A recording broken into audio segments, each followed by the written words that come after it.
Hey, yes, you. Why are you smiling right now? Okay, maybe you're not. This is a weird way to start a video, but you get the idea. Why do people smile at all? Not you specifically. Everyone, all the time, for photos, for strangers, for absolutely no reason whatsoever except that someone made eye contact with you in a hallway and it felt weird not to. I'm going to investigate this properly because the answer turns out to be genuinely uncomfortable and I need you to come along for it. Let's start with the obvious assumption. Smiling means happy. Case closed, roll credits. Except that's not what the research says, and once you hear this, you will never look at a smile the same way again.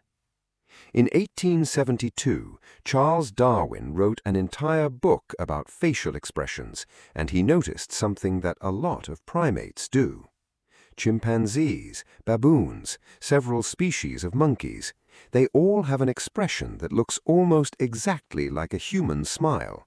Teeth bared, lips pulled back, corners of the mouth stretched wide. Here's the uncomfortable part. It doesn't mean what you'd hope it means. It's called a fear grimace. It's a submission signal. It basically translates to, I am not a threat. Please don't attack me. So let me say that again, slower, because I want it to land properly. The exact facial muscles you use to say, great to see you, may be running on hardware that originally meant, I surrender. I did not expect to open this video by ruining smiling for you, but here we are. Let's actually dig into why this shift happened, because it's not as bleak as it first sounds. Researchers studying primate behavior noticed the fear grimace shows up specifically in tense situations.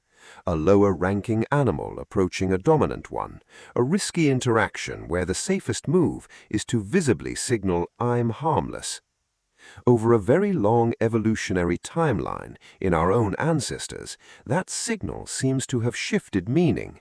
Instead of purely broadcasting fear, it slowly picked up a second job: friendliness, appeasement, bonding. And honestly, that tracks. I'm not a threat, and I like you, we're good, aren't as far apart as they sound. Both are about diffusing tension and building trust. So the smile probably started as joy. It may have started as a peace offering. Okay, next question, and this one I find genuinely fascinating. Are all smiles the same? Short answer, no. Your brain already knows this, even if you've never thought about it directly. In the 1800s, a French neurologist named Duchenne de Boulogne studied facial muscles using, and I want to be clear, this is a real historical fact, electrical stimulation on actual human faces. He identified two different smiles. One uses just the mouth, corners back, teeth visible, easy to switch on and off, easy to fake for a photo. The other involves the mouth and the muscles around the eyes, the ones that create those small creases, the ones you genuinely cannot fully fake on command. That second one is now called the Duchenne smile, and it's strongly linked to real, felt positive emotion. The first one is often just social software running quietly in the background, technically a smile, not necessarily backed by anything underneath. And here's the part that gets me. Your brain can usually tell these two apart almost instantly, even if you can't explain how you know. Which means you've been unconsciously fact-checking everyone's face this entire time. Congratulations, you're a lie detector. You just never got a badge. New question. Is smiling learned or is it built in? Infants help answer this one. Infants who are born blind, who have never once seen another human face smile, still smile. That's a strong clue that some baseline version of smiling isn't purely copied from watching other people. Some of it appears to already be wired in at birth. But what happens after infancy, how much you smile, when, at whom, gets shaped enormously by culture, And this is where it gets genuinely interesting.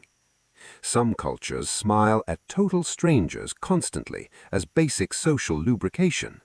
Others treat smiling at a stranger for no clear reason as a little odd, even insincere.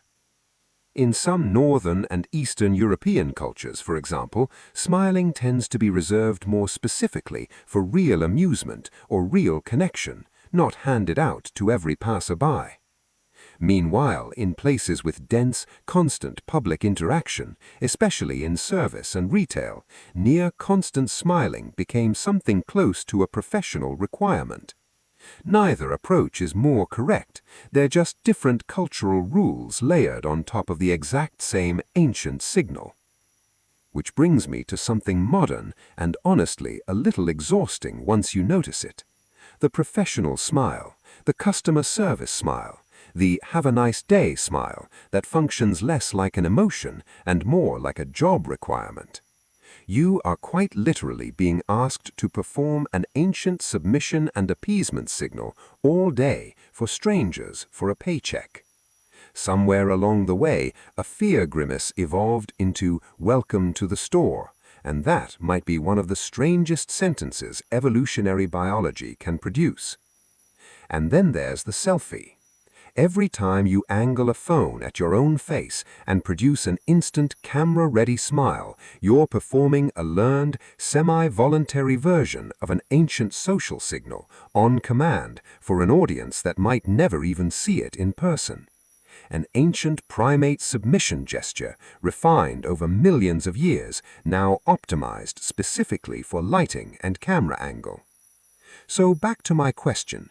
Did ancient humans actually smile the way we do? Almost certainly, yes, at least the basic hardware for it.